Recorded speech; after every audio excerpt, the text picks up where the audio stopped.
नमस्कार, बहुत स्वागत है आप सभी का। आप देख रहे हैं इंडिया टीवी पर सत्य सनातन कॉन्क्लेव। जी हाँ, महाकुंभ सजा हुआ है। 144 वर्षों के अंदर ऐसी अद्भुत घटना हो रही है। पूरा विश्व जो है वो अचंभित है।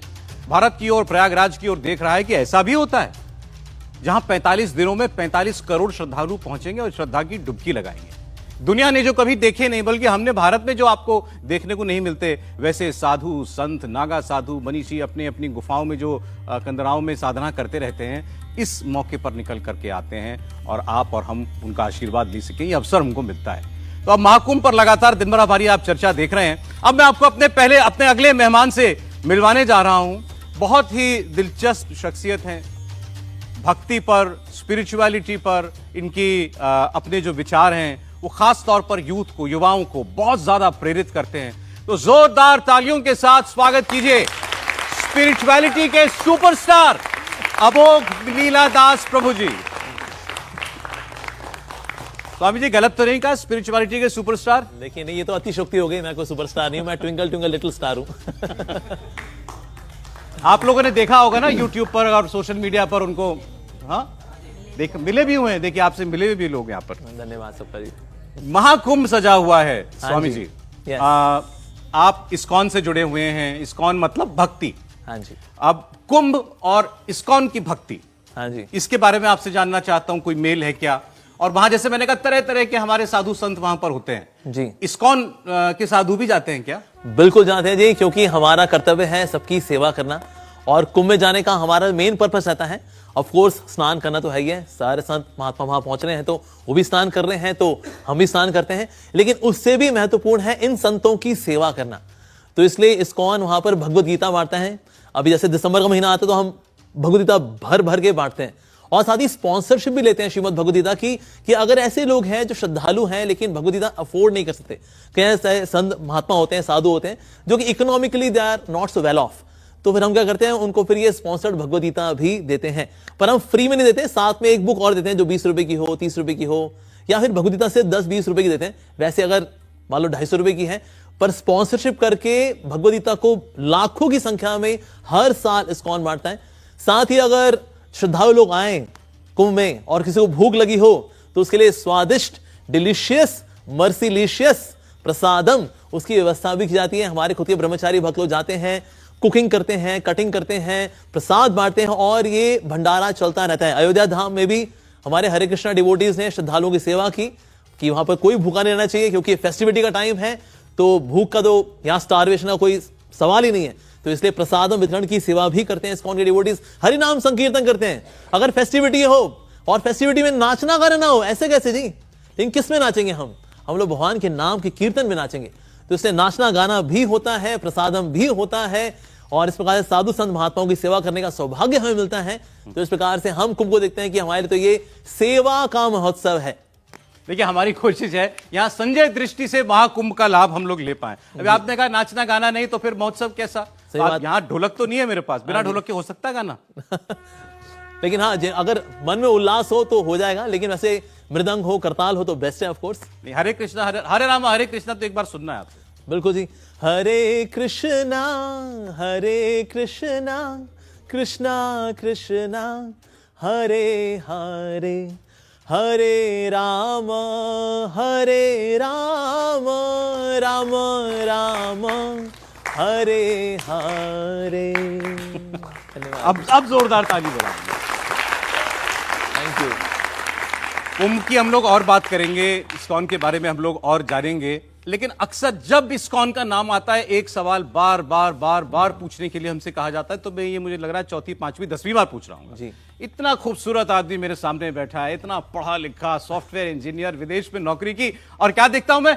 सड़क पे खड़े होके, रेड लाइट पे खड़े होके, शीश जो है बाल कटा करके, केस कटा करके, और जी गीता बांट रहे हैं। हाँ, गीता बेच रहे हैं। क्यों? ये करना चाहिए। बल्कि मैं कहूंगा जितने भी इंजीनियर पास आउट होते हैं, चाहे वो IIT से हो, IIM से हो, इनमें से ना 2-4-5% लोग तो साधु बनने चाहिए। 95% जाए कॉर्पोरेट में जाए, नो प्रॉब्लम, लेकिन साथ ही ऐसे पढ़े लिखे साधु भी आने चाहिए। क्योंकि हम कब तक देखते रहेंगे ये गंवार लोग जो हैं सो कॉल्ड साधु बनते हैं और सो कॉल्ड साधु फिर वो हरकतें ऐसी करते हैं जिसकी वजह से लोगों की श्रद्धा खराब होती है।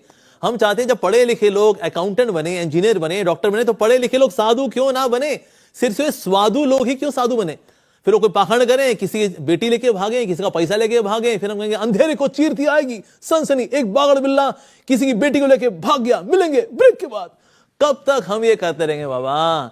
तो इसलिए हमें भी चाहिए पढ़े लिखे समझदार लोग साधु बने, और इस प्रकार समाज में नैतिकता बढ़ती है, लोगों को अच्छे एग्जाम्पल्स देखने को मिलते हैं। तो लोग कहते हैं अरे वाह, he is now my new example.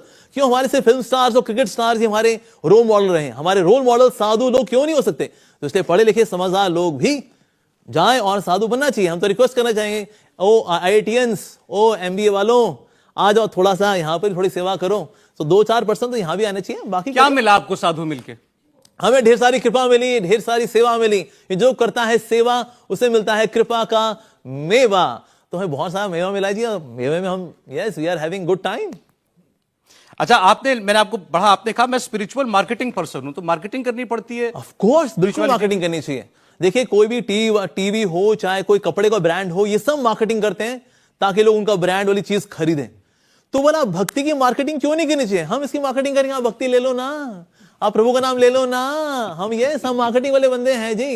If somebody says Amogh Lila Das is a marketing agent of lord Krishna, मैं कहता हूं जी ये तो हमारे लिए सबसे बड़ी तारीफ है कि हम प्रभु के मार्केटिंग एजेंट हो गए। तो इसलिए जिस तरह से बाकी चीजें आप ले सकते हैं, तो ये भी ले लो। और इसमें तो हमारा कोई मंडेन प्रॉफिटेरिंग भी नहीं है कि हम ना कोई फायदा उठाएंगे जी, कुछ पैसा वैसा कमाएंगे ना, हमें कुछ नहीं मिलने वाला। ऐसा नहीं कि जो लोग जुड़ते हैं, भक्त बनते, कहते हैं ले चल ले पांव दबा रहे मेरे, चल मेरे कपड़े धो रहे, हाँ चल मालिश कर ले मेरे को, ये करते हैं क्या हम लोग? नहीं, बंदा खुश होता है, सुखी रहता है, उसके सुख को देख करके हम सुखी होते हैं। तो इसीलिए निश्चित रूप से माँ बाप दुखी होते हैं, रोते हैं, मेरा बच्चा देखो अब साधु बन गया। ऐसी ये भी थोड़ी दिक्कत है। माता पिता का बच्चा आजकल डाकू बन जाए, कहते हैं कोई बात नहीं जी, करियर ऑप्शन है उसकी, चंबल में उसने अपना ऑफिस खोला है, इट्स ओके। लेकिन साधु बन जाए तो देखिए, हिंदू के माता पिता बड़े दुखी हो जाते हैं कि ऐसा कैसे हमारा बच्चा साधु हो गया। पहले किसी को लाइन मारता था, किसी को स्क्वायर मारता था, किसी को हाइपरबोला पैराबोला मारता था, लेकिन अब ये किसी को लाइन नहीं मारता, पहले टंगड़ी तोड़ता था, इसने टंगड़ी तोड़ना छोड़ दिया है रे। ऐसा क्यों दुखी हो रहे हैं ऐसे माता पिता? तो माता पिता को बड़ी खुश होना चाहिए। अगर कोई फादर बनता है क्रिश्चियनिटी में तो माता पिता उसमें गर्वित महसूस करते हैं। अगर कोई मौलाना बनता है तो मुसलमान परिवार वाले बड़े गर्वित महसूस करते हैं। हमारे हिंदू माता पिता हैं वो दुखी हो रहे हैं, हमारा बच्चा साधु हो गया रे, अरे बाबा। खुश होना चाहिए। लेकिन साथियों, साधु हैं उनसे मेरी रिक्वेस्ट है, माता पिता से मिलते जुलते रहना चाहिए, घर जाना चाहिए। माता पिता खुश होते हैं, कहते बेटा हमसे मिलता रहे, तू ठीक है, बस हम यही चाहते हैं। बाकी तो भगवान की सेवा कर रहा है, तू कौन सा बंदूक लेके कहीं ठाए ठाए कर रहा है? नहीं, वो लोग भी फुल टाइम ज्वाइन करते हैं ना, जो ठाए ठाए कर रहे हैं, वो भी कहने के फुल टाइम ज्वाइन किए हैं। तो भला इस तरह फुल टाइम ज्वाइन करने वाले क्यों नहीं हो सकते? तो इसलिए पेरेंट्स को भी चाहिए खुश रहें, और कुछ ऐसे भक्त हैं साधु लोग बने, पर माता पिता से ही मिलें। अगर वो बीमार हैं, उनकी सेवा करने के लिए घर भी जाएं। हमारे इस्कॉन में कितने ऐसे ब्रह्मचारी हैं, जाते हैं माता पिता के घर में सेवा करने भी जाते हैं, और यहाँ पर प्रभु की सेवा भी कर रहे हैं, समाज की सेवा भी कर रहे हैं, गीता भी बांट रहे हैं। सो दोनों होना चाहिए। जैसे कि लड़कियां जो ससुराल जाती हैं, बीच में मायके भी आती हैं, तो इस तरह से हम भी भगवान की बहू हैं, हमारे प्रभु हमारे सास ससुर, हम उनकी बहुरानियां, और बीच में मायके भी आती हैं, माता पिता के चरण छुआती हैं, फिर ससुराल में सेवा भी कर लेती हैं। तो जिस तरह सारी लड़कियां इस दुनिया में सही हैं, उस तरह से साधु लोग भी सही हैं। ये भक्ति में आ रहा है ना मजा सुन के? तो बजाइए ताली। कुंभ की बात कर रहे हैं हम आपसे। लाखों साधु संत वहां पर आए हुए हैं जी, ठीक। और आपका मैंने एक बयान पढ़ा, आपने कहा था ढोंगी गुरु मूर्ख चेला दोनों का नरक में ठेलम ठेला। गुरु ढोंगी होते हैं, हाँ बिल्कुल, मूर्ख होते हैं। देखिए ढोंगी भी होते हैं, जैसे IIT में की कुछ ऐसे डफर लोग होते हैं जो 6-6 साल में जाके बीटेक करते हैं। हम ये नहीं कहेंगे देखो कैसे डफर लोगों का इंस्टीट्यूट है IIT, कुछ डफर लोग तो IIT के अंदर भी है, लेकिन IIT जाना जाता है उसकी जो क्रीम स्टूडेंट्स हैं, उसकी अच्छे इंफ्रास्ट्रक्चर की वजह से, बढ़िया फैकल्टी की वजह से। उस तरह साधु संत भी जो है, अच्छे साधु संत भी होते हैं, 2-4 बदमाश भी होते हैं जो गेरवा कपड़ा तो पहन लेते हैं, लेकिन अंदर से वो गेरवे नहीं है, अंदर से वो पूरे बदमाश हैं। क्योंकि वो कहीं नौकरी लगी नहीं, कहता कोई नहीं यार, थोड़ा यहाँ वहां से डोनेशन इकट्ठा करेंगे, 2 वक्त की रोटियां तोड़ेंगे, और तो काम के ना काज के, दुश्मन सोमाना नाच के रह लेंगे। तो ऐसे टपोरी लोग भी कुछ लोग साधु समाज के अंदर घुस लेते हैं, तो साधु वो काउंट हो जाते हैं, पर होते नहीं है साधु। तो इसलिए कभी कभी ऐसे लोगों को हाईलाइट करना, पकड़ना, हाईलाइट करना वो जरूरी है। पर हम बोले सारे साधु ऐसे नहीं, ऐसा नहीं। जैसे यहां पर मान लीजिए दिल्ली में कुछ लोग जेब कतरे हैं, और बोले दिल्ली जेब कतरों का शहर है, पर एक्चुअली ऐसा नहीं है। Now this is logical fallacy of generalisation. हमने जनरलाइज कर दिया सारे जेब कतरे, नहीं, कुछ जेब कतरे भी हैं। उस तरह साधु समाज के अंदर कुछ नौटंकीबाज भी हैं। अच्छा, अब जैसे आप लोगों को सब देख रहे हैं, दुनिया देख रही है, आपने कहा बड़ा मजा आता है, सेवा करने में मजा आता है, अरे आपने कह दिया एक तो ब्रह्मचारी बन जाओ, फिर आपने कह दिया उपवास करो, सादा खाना खाओ, मांस मच्छी मत खाओ, नॉनवेज छोड़ दो। क्या मजा छोड़ा आपने? देखिए हम तो प्रसाद पाते हैं, और जहां तक व्रत की बात है, व्रत रखना इट्स गुड। आजकल बल्कि intermittent fasting is very famous. Intermittent fasting रखते हैं, आपका जो ये पोस्ट पेड कनेक्शन हो रखा है ये प्रीपेड हो जाता है, क्योंकि आपने इंटरमिटेंट फास्टिंग की। शाम को 6 बजे से लेकर के सुबह के 9 बजे तक फास्टिंग, नथिंग, हल्का बुल्का कुछ खा लिया, दैट्स इट। तो इसलिए फास्टिंग इज वेरी गुड। बाकी ब्रह्मचारी है, देखिए कुछ लोग ब्रह्मचारी बनते हैं, ज्यादातर लोग गृहस्थी बनते हैं, और कलयुग में प्रैक्टिकल आश्रम इस गृहस्थ आश्रम। पर हाँ, कुछ लोग ऐसे भी होंगे जो कि ब्रह्मचारी बनेंगे, उसको एनकरेज करना चाहिए। पर ऐसे होते कितने हैं? 0.01%। हमारे इस्कॉन के अंदर 99.9999% लोग तो गृहस्थ हैं। 0.0001% हमारे ऐसे ब्रह्मचारी या सन्यासी लोग होते हैं। सो विलुप्त होने वाली प्रजाति का नाम है ब्रह्मचारी। फलती फूलती प्रजाति कौन सी है जी? गृहस्थ। तो गृहस्थ तो रहेंगे निश्चित रूप से मेजोरिटी में, लेकिन कुछ ब्रह्मचारी भी चाहिए, जैसे कि बॉर्डर सिक्योरिटी बीएसएफ के कुछ नौजवान भी चाहिए। हालांकि 99.99% लोग तो सिविलियंस हैं, लेकिन कुछ बीएसएफ के नौजवान भी तो चाहिए। तो हम बीएसएफ के नौजवान हैं, भक्ति सिक्योरिटी फोर्स, बीएसएफ। अच्छा, आपने क्योंकि डाइट की बात कर दी, और इंटरमिटेंट फास्टिंग तो वाकई इन थिंग है आजकल। Yes. आप लोगों की क्या डाइट होती है? आप इतने फिट हैं। हाँ जी, हमारा तो ये था कृष्ण प्रसादम, ऑफ कोर्स, शुद्ध शाकाहारी भोजन बिना प्याज लहसुन का। सो सुबह और शाम को अगर भूख लगे तो 3 बार ले सकते हैं। वैसे 2 बार प्रसादम काफी होता है, भरपेट लेते हैं शाकाहारी भोजन, और भगवान को भोग लगा होता है, तो जो फूड है वो चिन्मय बन जाता है, इट बिकम्स वेरी डिवाइन। तो ये लेते हैं, साथ में भगवान की सेवा में एक्टिव रहते हैं, और अपने बारे में ना सोच करके दूसरों के बारे में सोचते हैं। तो जितना आप निस्वार्थ जीवन जिएंगे उतना आप बिंदास रहेंगे। तो जो है कृष्ण का दास वो सदा बिंदास, अदरवाइज हमेशा उदास। नॉनवेज क्यों नहीं खाना चाहिए? देखिए, नॉनवेज खाने के लिए हम लोग बने नहीं है। वैसे हमारा शरीर जो है वो नॉनवेज के लिए नहीं बना है। हमारे पेट का जो एसिड है वो कार्निवोरस एनिमल्स के पेट के एसिड से 20 टाइम्स लेस एसिडिक है। तो वो लोग पचा लेते हैं, हम लोग नहीं पचा पाते हैं। इसलिए कई बार नॉनवेज खाने के बाद उल्टियां भी होती हैं। जितने लोगों को ये पाइल्स की बीमारी है, या फिर फिस्टूला, फिस्टूला बहुत ही गंदी बीमारी होती है। मतलब कि मल कहां से निकले, 2-4 छेद बन जाते हैं, मल भी कंफ्यूज होता है, मैं कहां से निकलूं, यहां से कि वहां से। फिस्टूला, जिसको कि नासूरी बोलते हैं, किनको होता है? 90% नॉनवेज खाने वालों को होता है। इंटेस्टाइन कैंसर नॉनवेज खाने वालों को होता है। तो इसीलिए हमारा शरीर वेज खाने के लिए है, और वेज खाने वालों में ज्यादा ताकत होती है। जॉन इब्राहिम को देखिए, 6 पैक है, ऐसे शर्ट उठाता है, बिस्किट नजर आते हैं यहां पर। क्या बात है। Vegetarian Dara Singh vegetarian, Sylvester Stallone vegetarian, Rambo vegetarian. तो यानी कि आप वेजिटेरियन रह करके भी शक्तिशाली हो सकते हैं। Why not? सांड का खाता है, घास फूस। हाथी का खाता है, घास फूस। तो ताकत कहां है? घास फूस में। और घास फूस में वैरायटी कितनी है? इडली, वड़ा, डोसा, सांभर, समोसा, ये कितना कुछ है। My God, north Indian, south Indian, उसमें तो कोई वैरायटी भी नहीं है नॉनवेज के अंदर। उसी की टंगड़ी, उसी का कीमा, अरे धत तेरे की, उसमें कोई स्वाद भी नहीं है। स्वाद तो ग्रेवी का होता है। ऐसी नॉनवेज का कोई स्वाद थोड़ी ना है। तो इसीलिए वेजिटेरियन खाना चाहिए। आपको नॉनवेज खाना है, आप थोड़ा नान लीजिए, स्टफ्ड नान, पनीर नान, साथ में वेज लीजिए। Then it is non veg, then we are non vegetarian, that's perfectly fine. But non vegetarian बिल्कुल नहीं। आपने कहा कि जो लोग पाश्चात्य संस्कृति के पीछे भागते हैं उनकी हालत ऐसी हो जाती है जैसे धोबी का कुत्ता। हाँ, ना घर का ना घाट का। हाँ जी। ऐसा क्यों? और आप किसको कहते हैं पाश्चात्य संस्कृति? देखिए, पाश्चात्य संस्कृति ये अमेरिकन यूरोपियन संस्कृति है, जिसमें कि कोई कमिटमेंट्स भी नहीं है, ऐसे कोई स्पिरिचुअल डेप्थ भी नहीं है, ऐसे रिस्पेक्ट का कल्चर भी नहीं है, फिजिकलिटी पे ज्यादा फोकस है, स्पिरिचुअलिटी पे कम फोकस है। So that is western culture, more of into sense enjoyment. पर हमारा जो ईस्टर्न कल्चर है, जो वैदिक कल्चर है, इट्स अबाउट एनलाइटनमेंट। तो इसलिए इस कल्चर को हमें नहीं छोड़ना चाहिए। हम सोचें अरे यार ये तो पिछड़ा कल्चर है, रे क्या है ये, तो इट्स सो बैकवर्ड, हम लोग आज 21st सेंचुरी गाइस, हम लोग आगे निकल चुके हैं। तो कहां आगे निकले हैं? थोड़ी डायरेक्शन में देख लो काका जी। तो इसीलिए आज डिप्रेशन के शिकार इतने लोग हो चुके हैं। 450 million people are having depression, जिसमें से 350 million people also attempt suicide. तो क्या ये एडवांसमेंट है? Every 40 second there is suicide happening. ये एडवांसमेंट है? आज डिवोर्स रेट इतना बढ़ चुका है कि 30,000 के अंदर उन्होंने डिपार्टमेंट खोल दिया कि भाई बहुत आते केस यार, जल्दी जल्दी निपटाओ इनको। तो क्या ये एडवांसमेंट है? तो ये एडवांसमेंट नहीं है वास्तव में। तो इसलिए जब तक इंडियंस अपने वैदिक कल्चर को नहीं पहचानेंगे, वेयर वी वर हैप्पी। सोचिए, हैप्पीनेस इंडेक्स में आज हम 127 रैंक पर हैं। इट शोज कि हमने अपनी आइडेंटिटी को खो दिया है। तो वेस्टर्न कल्चर को फॉलो करेंगे, so then we are nowhere. हम वैसे कभी नहीं बन सकते, चाहे हमने बाल ब्लीच करा लें, बिना ग्रामर के इंग्लिश बोल रहे, यो कर ले, यू मैन कर ले, लेकिन फिर भी हम अमेरिकन और यूरोपियंस नहीं बन सकते। इंडियंस हम रहे ही नहीं। हमें लगा यार इस पे तो we are so shameful about this Indian culture, so backward तो हम आ गए बीच में। जिसको बोलते हैं धोबी का कुत्ता, ना घर का ना घाट का। सोचिए आपकी आइडेंटिटी ही गई तो सब कुछ चला गया। जैसे मैथ्स की प्रॉब्लम पहली लाइन में गलती हो गई, अब नीचे डिफरेंशिएशन, इंटीग्रेशन, कॉम्प्लेक्स नंबर जो मर्जी लगा लो, आंसर तो जी गलत ही आएगा। पहली लाइन में गड़बड़ कर चुके हो आप। तुम्हारी आइडेंटिटी को इसलिए सेट करना बहुत जरूरी है। If it is not set then you are upset. अच्छा ये बताएं स्वामी जी, आजकल देश में बड़ा विवाद चल रहा है कि हमारे मंदिर तोड़े गए, उन पर मस्जिदें बना दी गई। कुछ लोग कहते हैं कि नहीं, वो हमारे साथ अत्याचार हुआ, हमें हमको मंदिर वापस लेने चाहिए। कुछ कहते हैं नहीं, ये फिजूल के झगड़े हैं, नहीं होने चाहिए। आप तो कृष्ण जी के भक्त हैं, लोग कहते हैं कृष्ण जी का मंदिर भी तोड़ दिया मथुरा में कृष्ण जी का मंदिर बनना चाहिए। आप किसके साथ हैं? देखिए पहले वहां केशवराज जी का मंदिर था, उसके बाद में फिर वहां पर मस्जिद बना दी गई है। तो खैर जो फतवा आलमगीरी जो है उसको उनकी खुद की ऑथेंटिक बुक्स में ये लिखा हुआ है, हिस्टोरियंस ने ऐसा लिखा हुआ है।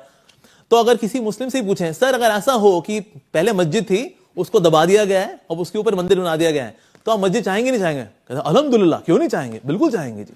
अरे तो ठीक है, थोड़ा फिर वही सेम लॉजिक लगाते हैं कि अगर नीचे मंदिर दबा हुआ है तो मंदिर को आने दो ना। और हिंदू के साथ ऐसा नहीं कि ना हम मस्जिदें खत्म कर देना चाहते हैं, सिर्फ हम ही हम है हिंदू राष्ट्र, क्यों भाई और बहनों, ऐसा नहीं है। इवन जब ये राम मंदिर ही बना था और इस जगह जो मस्जिद थी, सेपरेट लैंड वाज एलोकेटेड कि सर आप लोग भी पूजा अर्चना कर लो, नो प्रॉब्लम, ये थोड़ा रामलला जी का विशेष स्थान है ना, इस पे मंदिर बनने दो, आप लोग वहां पूजा अर्चना करो। आपका तो यहाँ कोई हिस्टोरिकल नहीं है ना, ऐसा नहीं है यहाँ जहांगीर ने कसाटा आइसक्रीम खाई थी तो कसाटा आइसक्रीम थोड़े काजू यहाँ गिर गए थे तो इसीलिए अब इस स्थान पे हमारा मस्जिद होनी बड़ी जरूरी है, ऐसा तो कुछ हुआ नहीं था। तो इसीलिए इनको यहाँ मंदिर बनाना। दोस्तों that means we are not against Muslims, वो भी पूजा आराधना कर लें, बगल में कर लें, थोड़ा उनको जगह दे रहे हैं, थोड़ी बड़ी जगह दे रहे हैं बल्कि, ताकि आप और ज्यादा वहां इकट्ठे हो सको। तो इसीलिए जो कुछ विशेष स्थान है जहां पर पहले मंदिर थे वहां मंदिर आने चाहिए, और जो कोई मस्जिद है उसको थोड़ा सा रिलोकेट कर सकते हैं। तो आई थिंक हम ऐसे साथ साथ चलेंगे then it will be good, नहीं तो माई वे और हाईवे फिर तो कला कलेशी होंगे जी। नहीं, लेकिन ऐसे विवाद अगर हो, अगर ऐसे प्रमाण आते हैं किसी जगह पर मंदिर था, तो वहां उस पर सर्वे हो, बात आगे बढ़े, होना चाहिए। ऑफ कोर्स होना चाहिए, जैसे राम मंदिर के साथ हुआ वैसे ही बाकी जगह भी होना चाहिए। अगर मान लीजिए ऐसे 40,000 मंदिर हैं तो 40,000 मंदिर आ जाए, ऊपर आ जाए, बगल में इनको मस्जिद की जगह देनी है तो हिंदू भाई लोग हैं। कहते सेक्युलरिज्म के खिलाफ है क्या चीज? ये मतलब ये विवाद, इस किस्म के विवाद हमारा सेक्युलर देश है उसके खिलाफ है। ये तो बहुत ही ह्यूमन है भाई, जिनका मंदिर पहले वहां था और नीचे बेचारा दबा पड़ा है तो उसको निकालने दो ना। तो सबकी आस्था का ध्यान रखना चाहिए, जैसे मुसलमानों की आस्था का भी यहां ध्यान रखा जा रहा है, उस प्रकार से हिंदू बेचारे भी तो उनकी तो आस्था है, so we should respect their aastha as well. तो इसलिए मंदिर आने चाहिए। एक बार मैंने कहीं पढ़ा, आपने कहा कि धर्मनिरपेक्षता, सेक्युलरिज्म धोखा है। ऑफ कोर्स, देखिए secularism in definition is equal respect for all religion in definition, लेकिन एग्जीक्यूशन में अगर आप देखेंगे ना, एग्जीक्यूशन में snub Hindu religion, encourage other religion, ये एग्जीक्यूशन की बात है। तो इसलिए वैसा सेक्युलरिज्म प्रैक्टिस हुआ नहीं जैसा कि वो परिभाषित है।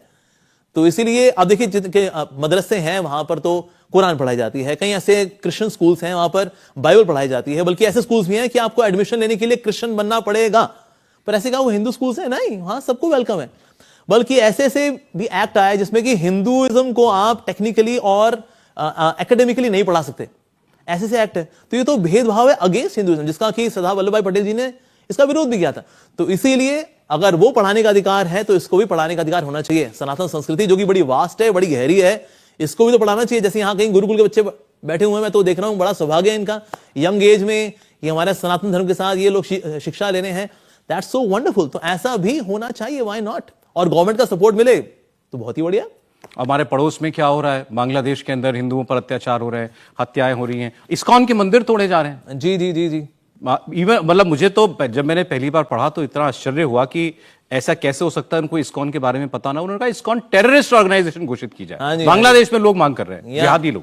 देखिए बिल्कुल टेररिस्ट हैं ये हम लोग, क्योंकि टेररिस्ट लोग ही तो खाना खिलाते हैं औरों को, क्योंकि हम लोगों ने इनको खाना भी खिलाया। जब क्राइसिस होते कभी भी यहाँ पर, कहीं बाढ़ आई, कोई भी नेशनल कैलेमिटी थी, उस वक्त हमारे हरे कृष्णा डी फोटोग्राफ्स हैं, हम लोग उनका मेडिकल चेकअप भी कर रहे हैं, उनको प्रसाद भी खिला रहे हैं। हम तो चाहते हैं भाई हम लोग भाईचारे वाला भाव ही रखें, पर कोई सोचे नहीं भाई हम तुम सिर्फ चारा, तो फिर वाला भाईचारा ये कैसा भाईचारा होगा।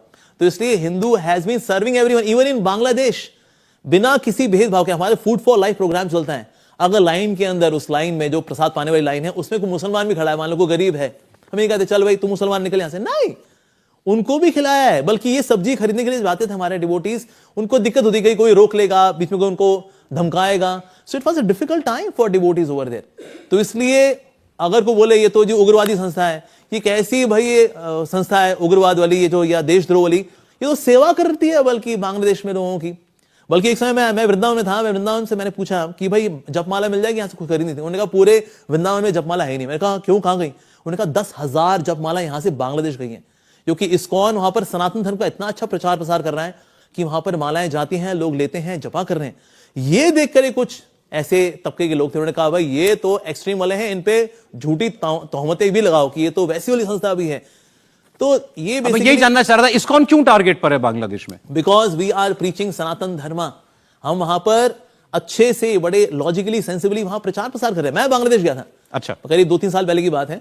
It was very good welcome, और वहां पर इतने लोग आए सुनने के लिए, मतलब कम से कम नहीं तो 4-5 हजार लोग होंगे दूर तक बैठे हुए, एंड दे आर लिसनिंग। और वहां प्रसाद ही बट रहा है, उस प्रसाद पाने वाले में मुसलमान लोग भी आए हुए थे, पर उनको भी खिलाया। ऐसा नहीं था कि नहीं जो कथा वाले सिर्फ उनको है जी आपको नहीं मिलेगा। तो इसलिए वहां प्रचार प्रसार इतना अच्छा है बांग्लादेश के अंदर इस्कॉन का, कि वहां पर कई ऐसे लोग हैं जो जुड़ते हैं, और कुछ ऐसे भी हैं जो पहले मुसलमान थे, अब वहां पर अब हरे कृष्णा भी करते हैं। मे बी इस वजह से दे वर डिस्टर्ब, तो इसीलिए फिर उन्होंने ये तोहमतें लगा दी जैसा कोई सर पांव नहीं है कि ये तो एक्सट्रीमिस्ट वाली ऑर्गेनाइजेशन है। ऐसा बिल्कुल भी नहीं है। इस्कॉन पूरी दुनिया के अंदर 55 करोड़ भगवदगीता बांट चुकी है, 50 बिलियन प्लेट्स ऑफ प्रसादम बांट चुकी है। तो हम तो सेवा कर रहे हैं सबकी, तो इसलिए हम तो वैसे वाले हो ही नहीं सकते जैसे कि हमारे पे आरोप लगाए जा रहे हैं। पर ये बेसिकली उतावलेपन में आकर ये सब आरोप हैं। सो वी प्रे कि सिचुएशन सेटल हो जाए। कैसे सेटल होंगे I don't know, maybe diplomatically, ultimately by grace of God. लेकिन देखा जाए इस्कॉन कभी किसी को बुरा नहीं करता। वी जस्ट डू सेवा। जैसे आपने कहा कि वहां जो हो रहा है वो इसलिए क्योंकि आप सनातन का प्रचार करते हैं। Yes, हमारे यहाँ भी कहा जा रहा है कि सारे सनातनी जो हैं वो एक होकर के रहें, जात पात में ना बटे। कुछ लोग कहते हैं भारत भी बांग्लादेश बन जाएगा अगर यहाँ सनातनी ना हो। आप सहमत हैं? देखिए, ये सनातनी है तभी वास्तव में माइनॉरिटीज फलती फूलती हैं, बिकॉज ऑफ सनातनीज। अब देखो ज़ोरास्ट्रियंस पहले ईरान में थे, फल फूल कर रहे हैं इंडिया के अंदर। तो जो जहां कहीं भी हो, बट सबसे ज्यादा मॉस्क कहां पर है? इवन सऊदी अरेबिया के अंदर इतनी मॉस्क नहीं है जितनी इंडिया के अंदर है। Even Saudi Arabia, I was reading one article, वहां 200 मॉस्क तोड़ दी गवर्नमेंट ने। क्यों? क्योंकि now they are focusing on tourism. Even last mosque जिसमें आयशा जी ने आयत की थी, ऑफरिंग की थी, उसको तोड़ के वहां जो है पब्लिक कन्वेंस की जगह बनाई गई वहां पर, so that people can feel comfortable. तो इसलिए जो वहां होता है वो तो यहां भी नहीं हो रहा, पर वहां ऑब्जेक्ट नहीं करते कि ठीक है वो तो पूरा देश वही है। यहां पर सबसे अधिक मॉस्क है पूरी दुनिया में देखा जाए। सो सबसे अधिक माइनॉरिटीज की अगर कोई सेवा करता है दैट इज इंडिया एक्चुअली। हालांकि माइनॉरिटी की डेफिनेशन भी है जो 3% से कम हो। आजकल जो 20% भी है उसको भी माइनॉरिटी लोग काउंट कर लेते हैं, लेकिन वैसे एक्चुअली देखा जाए तो मुसलमानों को माइनॉरिटी नहीं माना जाना चाहिए इंडिया में? एज पर संविधान इट इज 3%। 3% के जो नीचे है, मान लो जैसे सिख है तो हम कहेंगे जैन है, ये 3% कम है तो हम कहेंगे माइनॉरिटी। पर जो इससे ऊपर आ चुका है वो माइनॉरिटी में नहीं आता, although they are still part of the Indian subcontinent. लेकिन देखा जाए तो माइनॉरिटी में नहीं आते एज पर डेफिनेशन देखा जाए तो। कुछ है आपके पास पूछने के लिए? कोई कुछ कहना चाहता है? अच्छा ठीक है, लीजिए माइक लीजिए, अपना नाम बता दीजिएगा और फिर पूछिए। Sir Shivam Sharma this side. Shivan बताइए। आपके चरणों में मेरा नमस्कार। प्रणाम जी, हरे कृष्णा। सर जैसे कि आपका वे ऑफ कम्युनिकेशन है तो श्योर है कि आपको यूथ सुनता होगा, और अभी जो कन्वर्सेशन चल रही थी उनमें मेन मुद्दा हिंदू मुस्लिम ही था। yes. बट आज के टाइम में अगर देखा जाए तो मेरे भी मुस्लिम दोस्त हैं। तो जो चीज़ें ना करने के लिए कही जाती है मतलब मुस्लिमों के लिए, तो वो चीज़ वो अपने ऊपर भी लगा लेते हैं। वो सबको एक साथ जज कर देते हैं, मतलब सब मुस्लिमों को एक माइंडसेट से देखते हैं कि ये एक ही चीज़ है। हाँ। तो आप ऐसा कुछ कहना चाहेंगे उन मुस्लिमों के लिए, मतलब जो सही है कि हमारे धर्म की तरफ से उनके लिए कोई ऐसा कोई मतलब डिस्क्रिमिनेशन नहीं है कि हम उनकी रिस्पेक्ट करते हैं एज सच की लाइक। देखिए, हमारे देश ने एपीजे अब्दुल कलाम जैसे महान साइंटिस्ट भी देखे, तो जिन्होंने जो कि मिसाइल मैन माने जाते हैं, तो ऐसे मुसलमान भी हुए हैं और उनकी हम रिस्पेक्ट करते हैं। सानिया मिर्जा जैसे स्पोर्ट्समैन भी हुए हैं, तो इसे वी रिस्पेक्ट देम। लेकिन जो एक्सट्रीमिस्ट भाव वाले होते हैं ना, माई वे और हाई वे, ऐसे लोगों को जो है थोड़ा सा सीधा करना जरूरी होता है। So administratively then it is being done. पर हम ये लेके चलते सब के सब बुरे ही होते हैं, ऐसा हम कभी नहीं बोलते। So again we become victim of logical fallacy of generalisation. हमने जनरलाइज कर दिया, हम जनरलाइज नहीं करते एक्चुअली। तो इसलिए कुछ जो अच्छे लोग हैं we appreciate them. I remember I met one person in train. उसका नाम था मरखूब, and he was an Islamic preacher. और रात को 10 बजे हमारी बातचीत शुरू हुई और सुबह के 5 बजे तक, यानी हम 7 hours we were discussing about Islam and सनातन धर्म। तो what is common और क्या क्या चीजें हैं जो कि उन्होंने कहा मेरे को जिसका जवाब नहीं मिलता। So I explained from सनातन धर्म and he was understanding. और सुबह 5 बजे as now we were boarding off, हम लोग निकल रहे थे अपनी ट्रेन से, so we hugged each other। और उन्होंने कहा क्या मुझको भगवदगीता मिल सकती है? और मैंने कहा मेरे पास वैसे तो नहीं, मेरी पर्सनल कॉपी है भगवदगीता की, तो मैं वो देख सकता हूं। तो he had tears in his eyes. और फिर उनका आप इसमें सिग्नेचर कर देंगे। सो मैंने उसमें लिख के दिया, read with devotion with love Amogh Liladas, and he took that copy. और उन्होंने पढ़ा भी, और कुछ समय बाद वो हमारे इस्कॉन ईस्टर कैलाश में भी आए और मिले। कहते हैं जी वो अमोघ लीलादास जी से मेरे को मिलना था, बिकॉज हम ट्रेन में मिले थे उनसे। सो मेरे से मिले भी, हमने फिर से आलिंगन भी किया, दर्शन करने के लिए भी गए राधा कृष्ण के मंदिर के अंदर। सो ब्रॉड माइंडेड ऐसे मुस्लिम्स भी हैं, those who want to have philosophical discussions. तो सो व्हाई नॉट? तो ऐसे लोग आए, मिले जुले, वेरी गुड। जी, अमोघ लीलादास जी ने, मुझे लगता है आपने बिना बताए सारे प्रश्नों के उत्तर दे दिए। Okay. तो फिर बहुत जोरदार तालियां आप लोग बजाएं। अमोघ लीलादास प्रभु जी, हमेशा की तरह आपसे बात करना बहुत अच्छा लगता है, और बात करके एक एनर्जी फील होती है, ऊर्जा फील होती है। तो बहुत बहुत धन्यवाद आप हमारे स्टूडियो में आए। आप देख रहे थे सत्य सनातन में बातचीत अमोघ लीलादास प्रभु जी के साथ। जोरदार तालियां, बहुत शुक्रिया। Thank you.